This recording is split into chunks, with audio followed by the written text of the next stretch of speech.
చెల్లే నువ్వు డబ్బులు కూడా తీసుకెళ్తున్నావంటే బలిలా పట్టుకుంటాను నేను. తొందరగా తీసుకెళ్ళావయ్యా. సరే వస్తాను.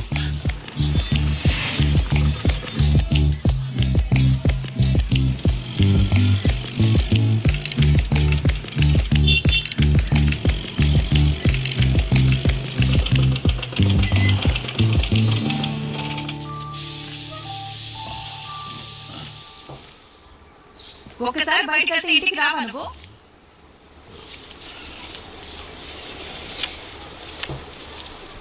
అమెరికాకి అరసలు ఆర్డర్ ఇచ్చిన వాళ్ళు 10 ఇంటికి వస్తానన్నారు. నువ్వేమో తీరిగా ఊరంతా పలకరించరా. అడిగితే మాట్లాడవే. అందరికి శుభలక్ష్మి సుప్రభాతం పడితే నాకు మాత్రం నువ్వు పాడతావు ఏంటి? ఏం లేదు. సర్లే వెళ్ళి నీ చిన్న కూతురు లేపు, స్కూల్ కి టైం అవుతుంది. పెద్దమ్మ రెడీ అయిందా? ఈ ఇంట్లో అది నేను కరెక్ట్ గానే ఉన్నాం. నువ్వు నీ చిన్న కూతురే వెరైటీలు. చిన్నోడా చిన్నోడా ఏమ్మా ఉండి పని చెప్తా.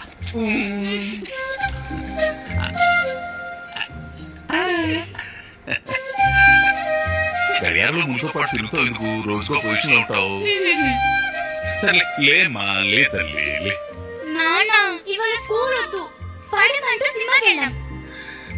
స్కూల్కి వెళ్ళకపోతే మీ అమ్మ అరుంధతి 2 సినిమా చూపిస్తుంది తెలుసుగా. చూస్తావు మరి? అయితే వద్దులే, స్కూలే బెటర్ ఇంటికంటే.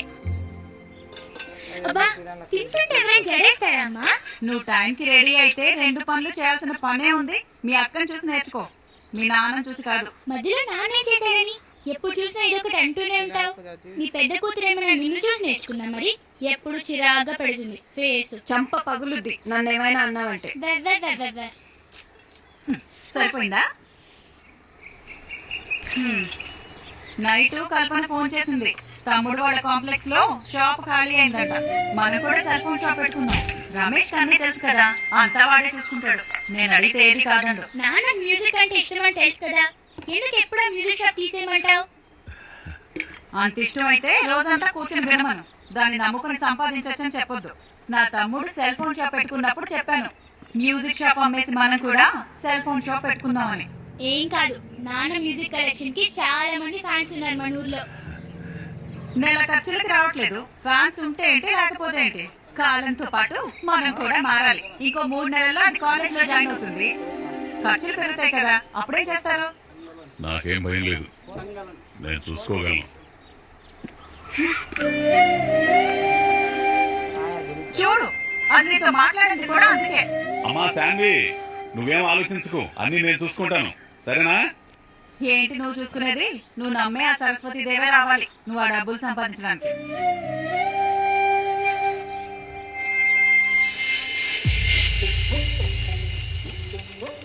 బలవంతంగా చీర కట్టి కూర్చోబెట్టగలరు కానీ పెళ్లి చేయలేరుగా.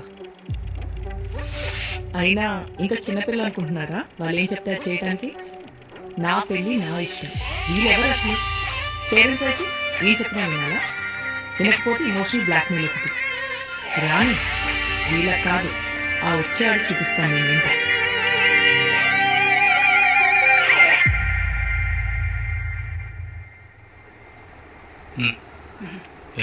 మీరు అమ్మాయిని ఏమైనా అడగాలనుకుంటే నిర్మోహమాటంగా అడగండి. అమ్మాయి ఎంత అమాయకంగా ఉందో, అమెరికాలో చదువుకొని వచ్చినా ఎంత పద్ధతిగా ఉందో. సార్, మా సైడ్ నుంచి అడగడానికి ఏం లేదండి.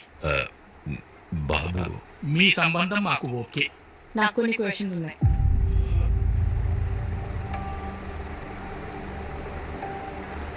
అడగమ్మా. మీరు నన్ను పెళ్లి చేసుకుంటే నా నుంచి మీరు ఏం ఎక్స్పెక్ట్ చేస్తున్నారు? నేను బ్రాడ్ మైండెడ్ అండి. నా వైఫ్ ఇంట్లోనే ఉండాలి, ఇల్లు నీట్గా పెట్టుకోవాలి, పిల్లల్ని బాగా చూసుకుంటే చాలు అనుకునేవాడిని కాదు. I believe in equality. Good. నా వైఫ్ కూడా జాబ్ చేయాలి అనుకునే మెంటాలిటీ నాది. సో వర్కింగ్ వైఫ్ అంటే నాతో పాటు మీరు కూడా కుకింగ్, క్లీనింగ్, డిష్ వాషింగ్. వాడెందుకు చేస్తాడు? వాడు మగాడమ్మా. ఓ, మరి ఎవరు చేస్తారు? ఒక భార్యగా ఆ పని నీదే కదమ్మా. సో మీకు మనీ సంపాదించే పని మనిషి కావాలన్నమాట. రంగారావు గారు, ఇంటికి పిలిపించి ఇదండి మీరు మాకు వేసే మర్యాద. రావు గారు, ఐఎమ్ సారీ అండి. ఏం పెద్ద మనిషి నువ్వు? ఒక మంచి సంబంధం తీసుకురామంటే ఇలాంటి పొగరు సంబంధం తీసుకొస్తావా? సరిపోపడండి ప్లీజ్, నా మాట వినండి. చాలండి, పదరా. రావు గారు ప్లీజ్ ఉమ్, నా పదరా. చెప్పేది కాస్త వినండి. గర్వపడుతున్నావా చేసిన దానికి? సిగ్గుపడు. అందరిలా నేను ఎందుకు లేనా అని.